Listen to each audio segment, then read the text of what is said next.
이제 며칠만 지나면 5월입니다. 가정의 달이죠. 이 가정은 가족 구성원에게 있어서 안식을 주고 또 평안을 제공합니다.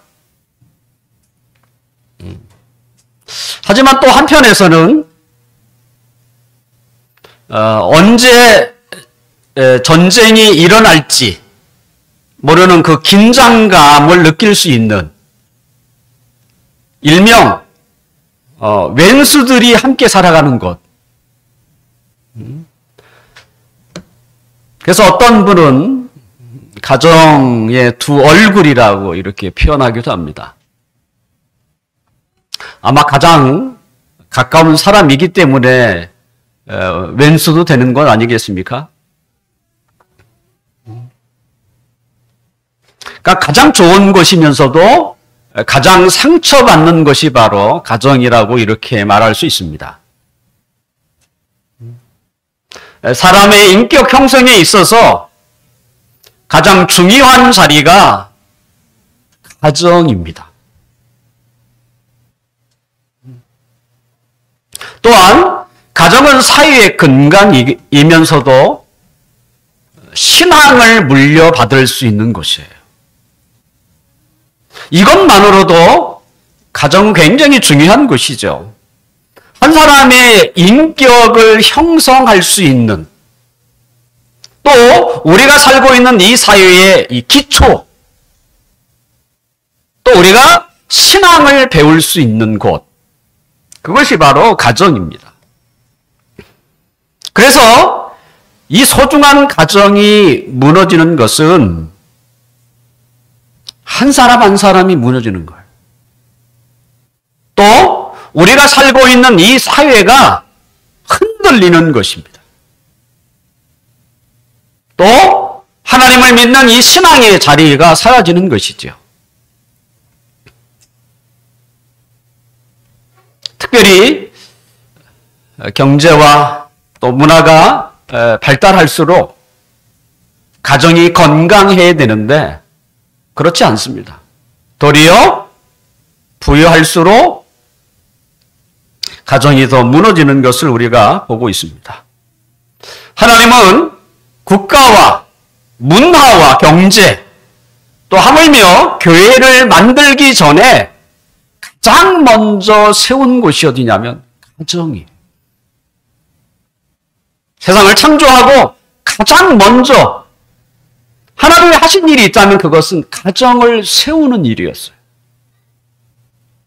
아담과 하와를 통해서 둘이 한 몸을 이루는 가정을 만드신 것이죠. 그러므로 가정을 지키는 일은 그 어떤 과제보다도 중요하다 이렇게 말할 수 있죠. 사회나 국가에 여러 가지 문제가 발생할 때마다 그 해답은 저는 가정에 있다고 생각이 돼요.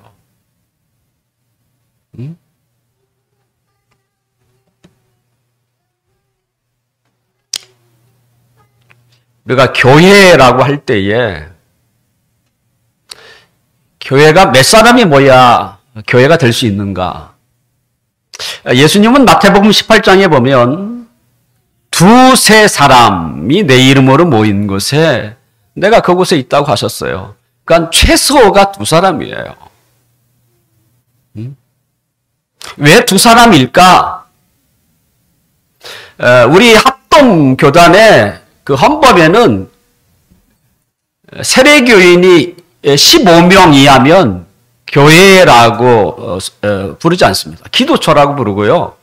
세례교인이 15명이 넘어야만 교회라고 불러요. 근데 성경은 두 사람, 최소 단위로 두 사람이에요. 왜 두 사람인지 아십니까? 그것은 가정을 염두에 두고 한 말이에요. 신랑과 신부, 그 두 사람이면 가정이 되는 것처럼 결국 교회도 한 가정만 있으면 교회가 가능하다는 얘기예요. 어느 어느 때든지 가정을 세우는 일은 우리 개인을 위해서뿐만 아니라 사회를 위해서도 반드시 필요한 일이라고 말할 수 있습니다. 사회의 이 기초, 근간이라고 할 수 있는 그러면 가정을 어떻게 세울 것인가? 얼마나 중요합니까, 가정이? 어떻게 세울 것인가? 오늘 본문 1절을 우리 함께 읽어볼까요? 1절 시작. 여호와께서 집을 세우지 아니하시면 세우는 자의 수고가 헛되며 여호와께서 성을 지키지 아니하시면 파수꾼에 깨어 있음이 헛되도다. 여호와께서 집을 세우지 아니하시면 여호와께서 성을 지키지 아니하시면 헛되다라는 표현입니다. 오늘도 성전을 향하여 올라가는 순례자,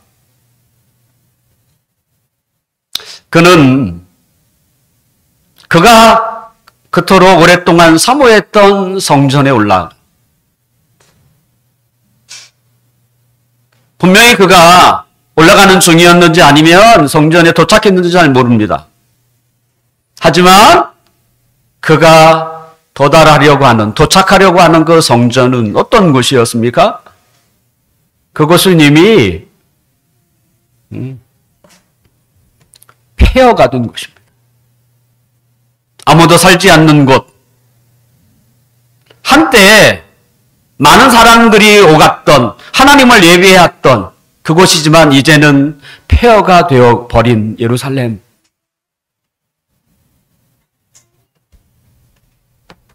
그는 생각합니다. 왜 예루살렘이 이렇게 폐허가 됐을까? 그 이유가 무엇일까? 그는 그 이유를 묵상하면서 그 해답을 찾고 있어요. 그리고 그가 해답으로 찾은 것이 바로 사실은 1절이에요.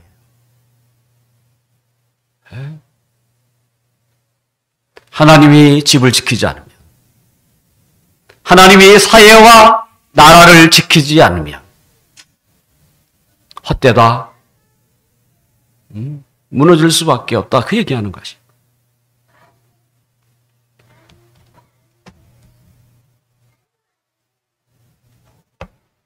순례자는 예루살렘 성, 그 성 안에는 성전이 있었고 궁궐이 있었고 또한 성읍, 가정들이 있었어요. 그 집이 무너졌고 궁궐이 무너졌고 하나님을 예비하는 성전이 다 무너진 거예요. 집과 궁궐과 성전은 깊이 연관되어 있는 것입니다.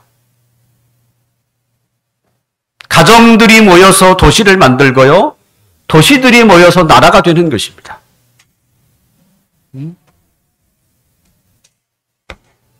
교회도 우리 각자가 모여 있는 곳이긴 하지만 교회의 기초도 가정이에요. 그래서 사도 바울은 교회를 디모데전서 3장 15절에 보면 이렇게 표현합니다. 이 집은 살아계신 하나님의 교회요. 이렇게 표현을 해요. 이곳은, 이 건물은 하나님의 교회로 이렇게 표현한 게 아니라 이 집은 가정으로 표현하고 있다. 집으로 표현하고 있다는 거예요. 뿐만 아니라 사도행전 16장 31절에 봐도 주 예수를 믿어라. 그리하면 너와 내 집이 구원을 얻으리라. 여기서도 가정을 언급하고 있어요.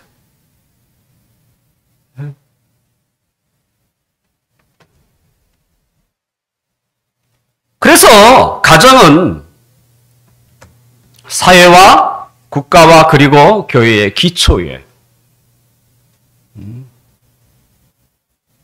기초가 튼튼하지 못하면 그 위에 지어지는 건물도 튼튼할 수 없겠죠. 그래서 집이 튼튼해야 되는 거예요. 가정이 튼튼해야 하는 거죠. 그러면 그 가정을 누가 지켜야 하는가? 가장인가요? 가정도 지키려고 해야 되겠지만 오늘 순례자는 가정을 지키는 자는 하나님이어야 한다고 얘기합니다. 가정이 무너지는 것은 사회가 무너지는 것이고 사회가 무너지는 것은 국가가 무너지는 것이에요. 그러면 가장 기초라고 하는 이 가정 누가 지켜야 되는가? 그것은 하나님이 지켜야 한다는 거예요.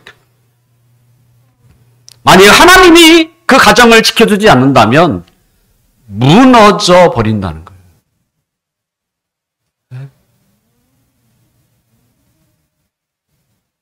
그는 무너진다는 이 말을 헛되다라고 표현을 했어요.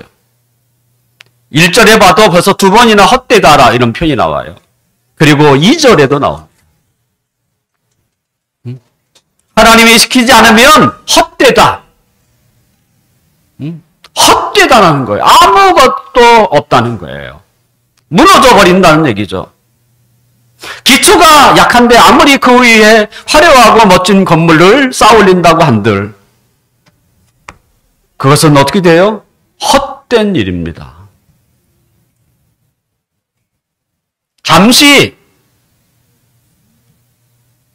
아름답게 볼 수 있죠. 하지만 그 건물은 지금 무너지고 있는 거예요. 시간이 가면 갈수록 그 무너짐의 속도는 더 빨라질 것이고 그 화려했던 건물도 어느 순간에 한꺼번에 폭삭 무너져 버리는 것이지요. 더군다나 세찬 바람, 강풍이라도 몰아치면 그것을 견디지 못하고 무너지는 것이죠. 자, 공들여 쌓은 집이 한순간에 무너져 버린다면 그것처럼 우리를 낙심하게 하는 것도 없어요. 그것처럼 후회하게 만드는 것도 없습니다. 내가 열심히 힘을 들여서 만들었는데 그것이 한순간에 무너질 때 우리는 좌절하는 거예요.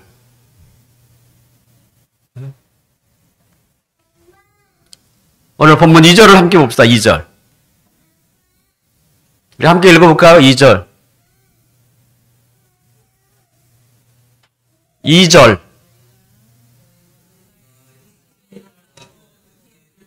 수고의 떡을 먹음이 헛되도다. 그러므로 여호와께서 그의 사랑하는 자에게는 잠을 너희가 일찍이 일어나고 늦게 누우며 수고의 떡을 먹음이 헛되도다. 그러므로 여호와께서 그 사랑하는 자에게 잠을 주신다. 누구보다도 아침에 일찍 일어나서 일을 하고 저녁 늦게까지 수고하였지만 그 수고가 헛되다면 어떨 것 같아요?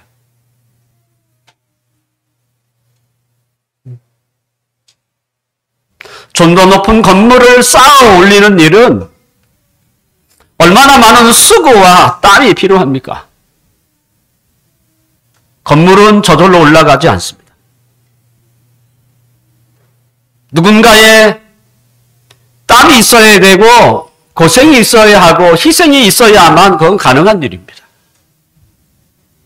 그런데 그렇게 해서 쌓아 올린 수고가 헛되다며 한순간에 무너져 버렸다. 과연 어떨까라는 거예요. 도대체 무엇부터 잘못되었을까요? 만약 여러분들이 그런 상황을 여러분이 맞게 된다면 무엇부터 점검해야 합니까? 그것은 출발부터 점검해야 돼요. 시작부터 잘못된 거예요.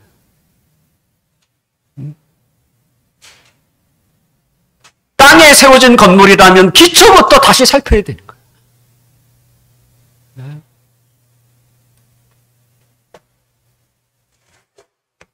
하나님 없이 쌓아 올린 모든 것은 한순간에 무너진 건물과 똑같습니다.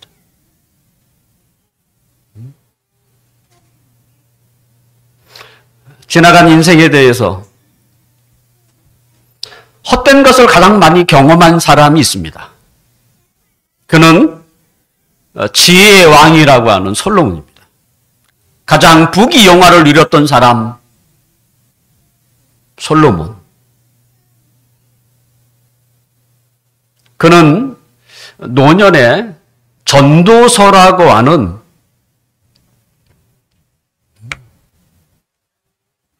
그 내용을 성경을 통해서 우리에게 썼습니다. 그 전도서에서 무엇이 가장 가치 있는 일인가? 그것을 이야기를 해줘요. 전도서는 솔로몬은 전도서의 첫 줄을 이렇게 시작합니다. 전도서 1장 2절에 보면 전도자가 이르되 헛되고 헛되며 헛되고 헛되니 모든 것이 헛되도다.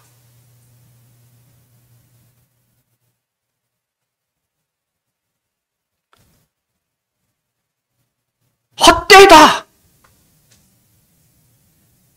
이거는 가난한 사람, 아무것도 없는 사람이 했던 말이 아니에요. 젊은 사람이 했던 말이 아니에요. 인생의 황혼기에선 가장 지혜롭고 부귀영화를 가장 많이 누렸던 솔로몬 왕이 했던 말입니다. 헛되고 헛되며 헛되고 헛되니 모든 것이 헛되도다.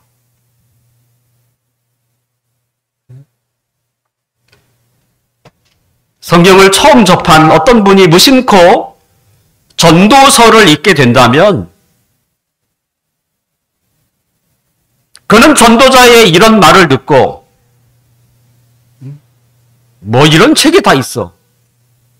성경을 던져버릴지도 모릅니다. 인생을 좀 더 가치 있고 의미 있게 살려고 성경 한번 좀 펴서 한번 읽어보자. 근데 막상 펴서 봤더니 모든 것이 헛되다.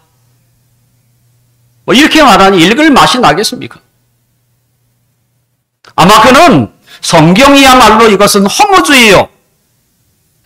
그리고 냉소주의의 끝판이다고 이렇게 말할지도 모르겠습니다. 도대체 이 전도자 솔로몬 왕은 어떻게 살았길래 이렇게 다 헛되다라고 말하는가? 그는 전도서에 하나씩 쓰고 있어요.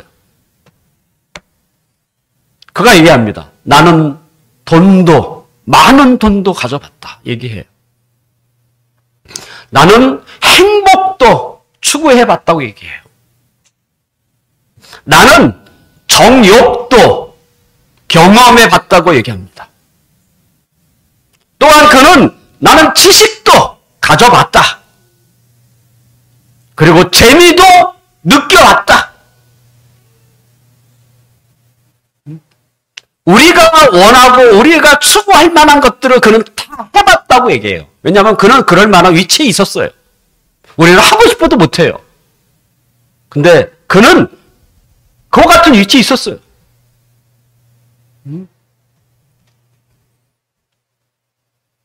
그런데 그 끝은 뭐였는가라고 할 때 그 끝은 언제나 헛된 것밖에 없었다는 거예요. 열심히 그것을 추구하고 거기에 누려보게 됐지만 그 마지막이 뭐냐? 헛되네. 아무것도 아니네. 또 다른 걸 또 찾아보고 또 실컷 거기에서 그죠? 마지막이 헛되고 또 이게 아닌가 보다 다른 걸 찾아보고 그러면서 그는 우리에게 두 가지를 강조해요. 첫째가 우리 일상, 그 사소하다고 느낄 수 있는 그런 일상을 하나님의 선물이기 때문에 즐겨라라고 해요. 즐겨라. 전도서 3장 13절에 보면 이렇게 되어 있습니다. 사람마다 먹고 마시는 것과 수고함으로 낙을 누리는 그것이 하나님의 선물인 줄 알았다라고요. 여러분이 매일 먹고 자는 것, 또 내가 수고할 수 있는 것, 이거 하나님의 선물이라는 거예요. 그러므로 하나님의 선물이니 그것을 즐겨라고 얘기해요. 그 다음에 두 번째는 하나님을 경외하라고 얘기해요. 전도서 12장 13절에 보면 일의 결국을 다 들었으니 하나님을 경외하고 그 명령들을 지킬지니라 이것이 모든 사람의 본분이라고 얘기해요. 결국 모든 것은 다 어떻게 해요? 하나님으로 통해요. 너 거창한 거 그거 생각하지 말고 그날 하루하루 하나님이 주신 거 그냥 먹고 기뻐하라. 그리고 하나님을 경외하면서 살아라. 하나님을 인정하고 하나님을 의지하고 하나님을 사랑하면서 살라. 그게 전도자 솔로몬의 결론이에요. 무엇인가 얻고자 무엇인가 얻고 그 길은 마지막은 다 헛되다는 거예요. 그러면서 그가 제발 그와 같은 자신이 경험했던 그 삶을 너희들은 살지 말라. 그래서 우리에게 전도서를 남긴 거예요.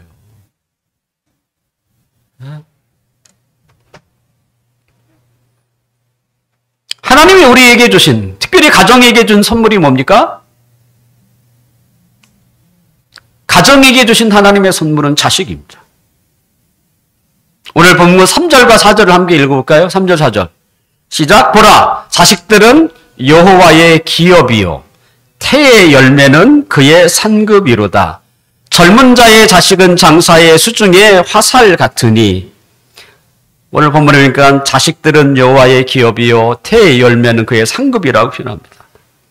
자식은요 하나님이 그 가정에 준 선물이에요.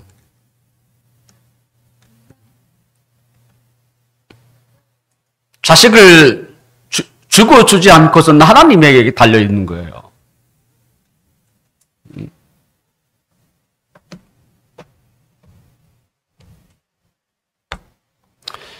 우리는 자식을 키워가면서 여러분의 머릿속에 뭐 어떤 것만 생각납니까? 뭐 속상했던 일만 아마 생각 많이 날지 모르겠습니다. 근데 좀 이렇게 계산해 보면 속상한 일보다도 사실 행복한 일이 훨씬 많죠. 속상한 자식을 생각해 보면 아유 차라리 나지 않았으면 좋았을 걸 이렇게 이런 생각도 할지 모르겠지만 없는 것보다 있는 것이 훨씬 나은 것입니다. 그걸 언제 느낍니까? 자신이 힘이 없고 약해질 때. 누가 돌보겠어요? 자식이죠. 자식이에요. 뭐라고 해든 한때 속삭이던 자식이라도 부모를 생각하는 건 자식이지. 네?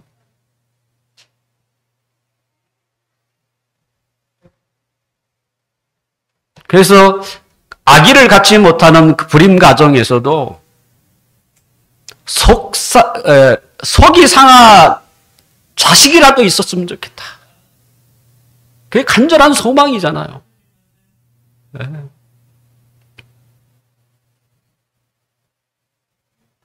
오늘 본문 5절을 한번 더 보겠습니다. 5절 시작. 이것이 그의 화살통에 가득한 자는 복되도다. 그들이 성문에서 그들의 원수와 담판할 때에 수치를 당하지 않. 이것이 뭐겠어요? 자식이 많은 사람이죠. 그러면 성문이라는 게 뭡니까? 거기는 재판을 하는 곳이기도 하고 또 잔치를 벌이는 곳이기도 합니다만 일명 내가 조금 부족할 때 자식이 와서 거들어 준다는 거잖아요.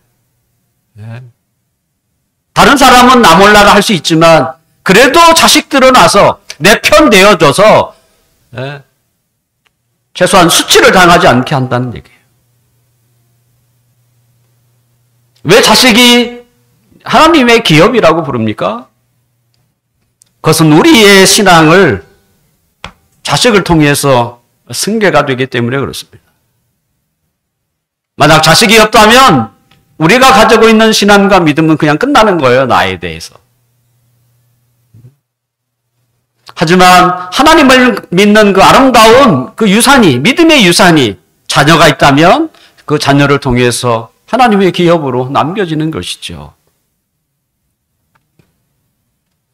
부모의 마음을 속썩이는 자식을 볼 때마다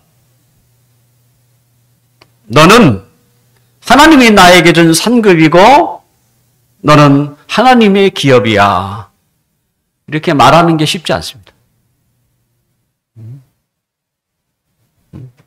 그런데 우리가 인생을 살면서 뭐 행복한 날만 있나요? 어쩌면 어려움과 고생의 날들이 훨씬 더 많았습니다. 그렇다고 해서 우리가 인생을 저주하거나 하루라도 빨리 끝났으면 좋겠다 이렇게 생각하는 사람 어디 있겠습니까? 고난이 많아도 행복한 날을 기억하면서 사는 거예요.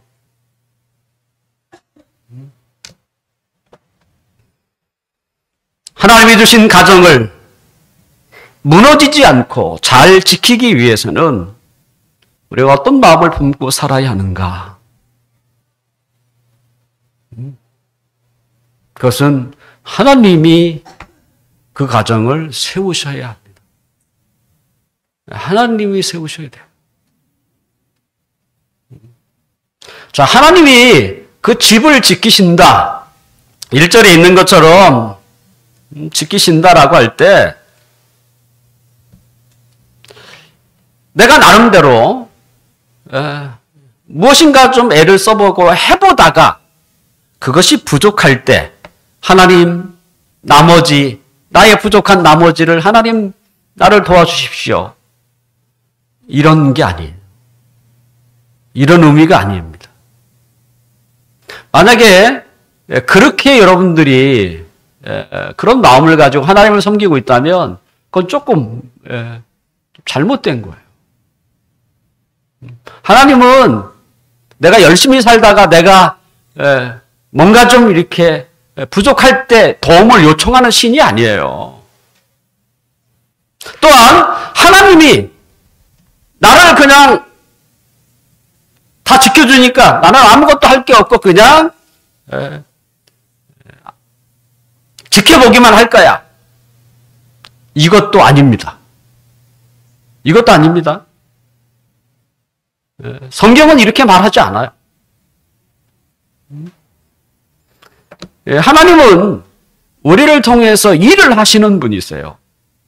하나님이 단독적으로 일하시는 경우도 있지만 대부분은 하나님은 우리를 통해서 일하십니다.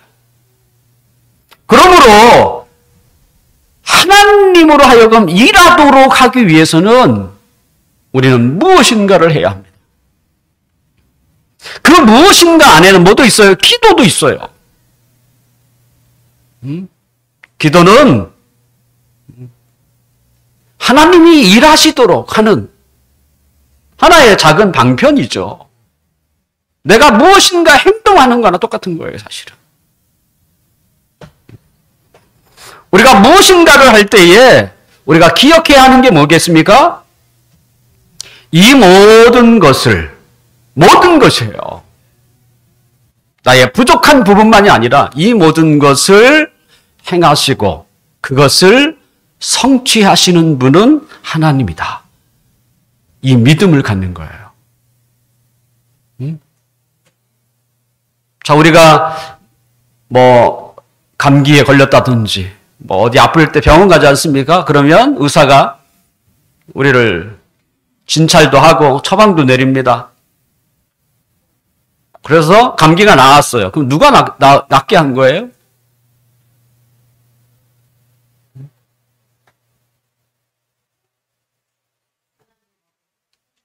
약이 낫게 한 거야? 아니면 주사가 낫게 한 거예요?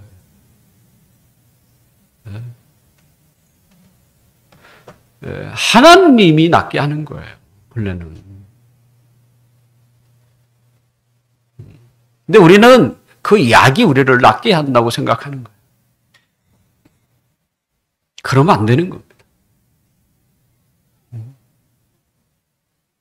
어떤 사람은 이 약도 아닌가 봐. 저 약 먹고 저 약도 아닌가 봐. 저쪽 약도 먹고 막 그러잖아요. 이 병은 잘 안 나서 저쪽 병원 가고. 그와 비슷한 것입니다. 하나님이 우리를 고쳐야 하는 거예요. 단지 의사를 통해서 때로는 약을 통해서 할 수도 있지만 그건 수단이에요. 하나님이 결과적으로 우리를 낫게 해야 한다는 것이죠. 결국 하나님이 우리의 가정에 우리의 집에 온전한 주인이 되게 하는 것. 그게 하나님이 우리의 집을 가정을 지킨다는 것입니다. 근데 만약에 하나님이 가정에 없다. 빠져 있다. 그것은 어떻게 돼요? 헛되다는 거예요. 무너진다는 것입니다. 가정에 공부를 잘 시켜서 자식이 인류대학을 나왔다고 해서 그 인류대학 나온 자식이 가정을 지키는 게 아닙니다.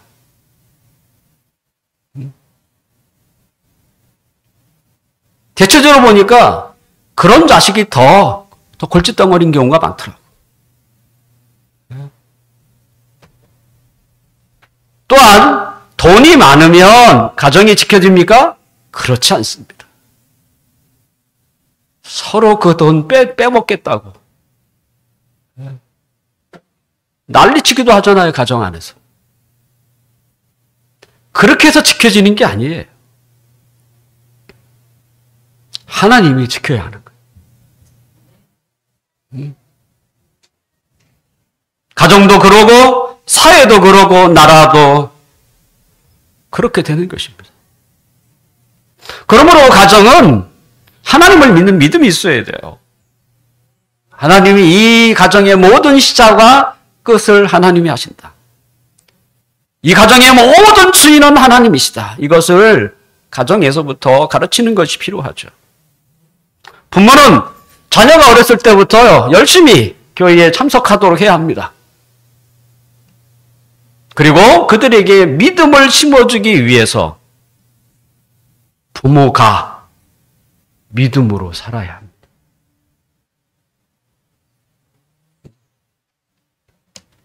교회가 신앙의 방향을 가르치는 것이라면 가정은 신앙을 체험하고 보고 느끼게 하는 것이에요. 왜? 그만큼 많은 시간을 그가 있는 것이 가정이에요.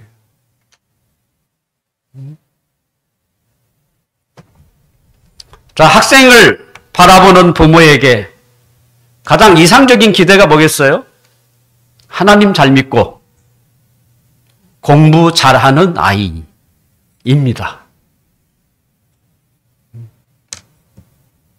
저도 중학교 3학년 아들이 있습니다. 늦둥이. 그에게 거는 기대가 뭐겠어요? 하나님 잘 믿고 공부도 잘하는 아이. 그랬으면 좋겠어요. 여기에는 이의가 없어요. 교회 다니는데 자신의 자녀가 하나님 잘 믿고 공부 잘한다는데 뭘 바랄 게 뭐가 있겠습니까? 그런데 하나님을 잘 믿는 것과 공부 잘하는 것 중에 하나를 선택해야만 한다며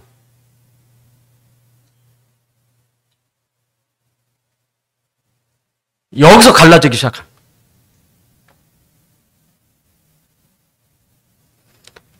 대부분의 신앙이 있는 부모는 하나님을 잘 믿는 것을 선택하지 않아요.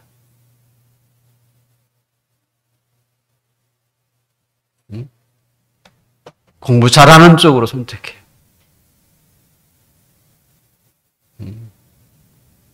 그게 문제죠.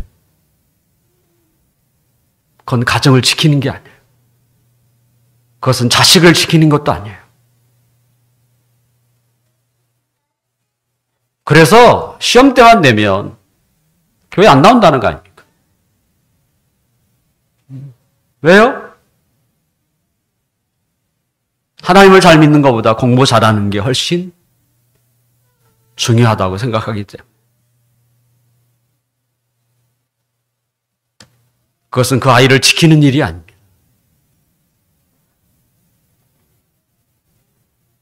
일절에 뭐라고 되어 있습니까? 하나님이 집을 지키지 아니하면. 그 집 대신에 자식이라고 넣어봅시다. 하나님이 자식을 지키지 아니하면 헛되다. 그거잖아요. 유대인들은 자녀들에게 고기를 주기보다는 고기를 잡는 방법을 가르친다고 그래요. 하나님을 잘 믿는 것은 고기를 잡는 방법과 같습니다. 하나님을 잘 믿는 것은 인생을 잘 사는 원리예요. 비결이 거기에 있는 거예요.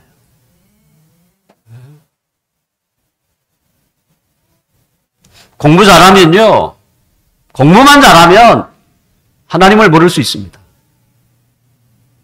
그렇지만 하나님을 잘 섬기면 공부 잘할 수 있어요.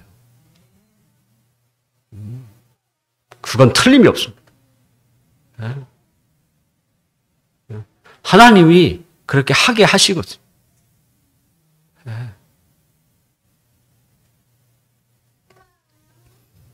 왜 예루살렘이 무너졌습니까?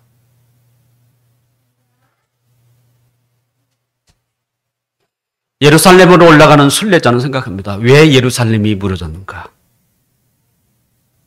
그것은 하나님이 가정과 예루살렘을 지킨다는 것을 믿지 않았기 때문입니다.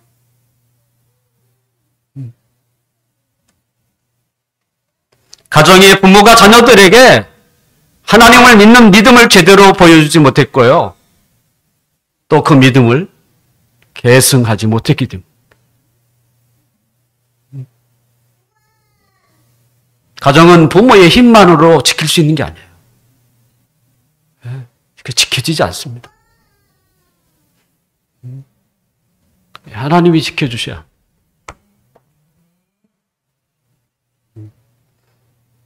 저는 지금까지 그렇게 살고 있습니다. 돈이 부족해서 아이들 학원도 제대로 못 보내지긴 하지만 그거보다 더 제 마음에는 저는 돈이 있어도 하나님이 제일 먼저다. 이렇게 생각하는 쪽이에요.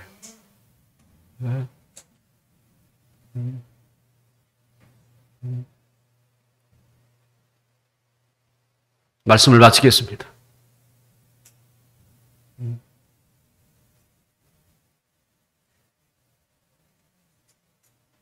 성경은 우리에게 진리를 가르쳐 줍니다.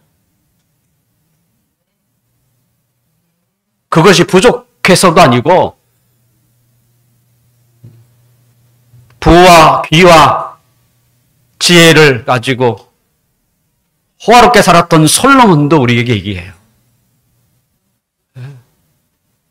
하나님 없이 살면 없다는 거예요. 아무것도 없다. 사람이 그걸로 지켜지지 않고 가정이 그걸로 지켜지지 않고 사회와 국가가 그걸로 지켜지지 않는다는 거예요. 하지만 하나님이 나의 온전한 주인이라는 이 믿음만 있으면 하나님이 나를 지키고 하나님이 가정을 지키고 하나님이 사회를 지키고 나라를 지키고 또 어디를 지키는 거예요? 교회를 지켜가는 거예요. 결국 하나님이 지키는 거예요. 바로 웃기는 우리의 가정들이 그 마음, 그 믿음을 가지고 살았으면 좋겠어요. 우리가 무엇을 하든지 헛되지 않으려고 한다면 하나님이 온전한 주인으로 잘 모셔서 그리고 그분을 인정해서 그래서 우리의 가정들이 굳건하게 잘 세워지고 또 이 사회와 이 민족과 더 나아가 주님의 몸된 교회가 잘 세워져서 하나님의 선하신 뜻을 나타내고 하나님께 영광이 되는 복된 단체들이 기구들이 될 수 있기를 간절히 기도하옵나이다. 아멘.